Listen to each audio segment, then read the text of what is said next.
নিরাপদ ভ্রমণ, নিরাপদ জীবন, এই লক্ষ্যে আমরা এই কর্মসূচি দিয়েছি। স্বতঃস্ফূর্তভাবে আমাদের সাথে ছাত্ররা ছিল। আমরা প্রাথমিক পর্যায়ে সচেতন করছি লোকজনকে, পরবর্তীতে আমরা আইন প্রয়োগ করা শুরু করব। ধন্যবাদ।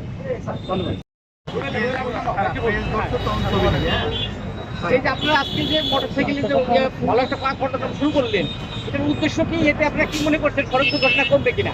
আচ্ছা, এখানে বিষয়টা হচ্ছে কি যে আমাদের আইন ব্যবস্থার প্রতি অনেকের একটা দৃষ্টিকোণ তৈরি হয়েছে।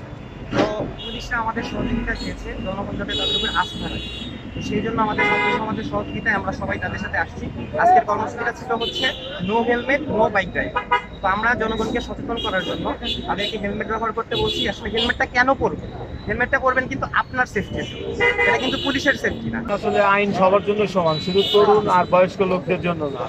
আমরা সবাই নতুন স্বাধীন দেশের জনগণের জন্যই সবার উচিত আমাদের হেলমেট পরা। বাইকে যেই হোক, বয়স হোক, মেয়ে হোক, ছেলে হোক, সবারই উচিত আমাদের হেলমেট পরা। অ্যাক্সিডেন্টের কারণে যারা মৃত্যুবরণ করে তাদের পরিবারটা ধ্বংস হয়ে যায়। সেহেতু আমরা চাই না আমাদের কোনো বন্ধু, কোনো ভাই ধ্বংস হয়ে, তাদের ফ্যামিলি ধ্বংস হয়ে সে মৃত্যুবরণ করুক। তার জন্য হেলমেট পরা আবশ্যক। আমি বলবো, আমার বন্ধু সকল যারা আছে সবাই বলবো। ধন্যবাদ।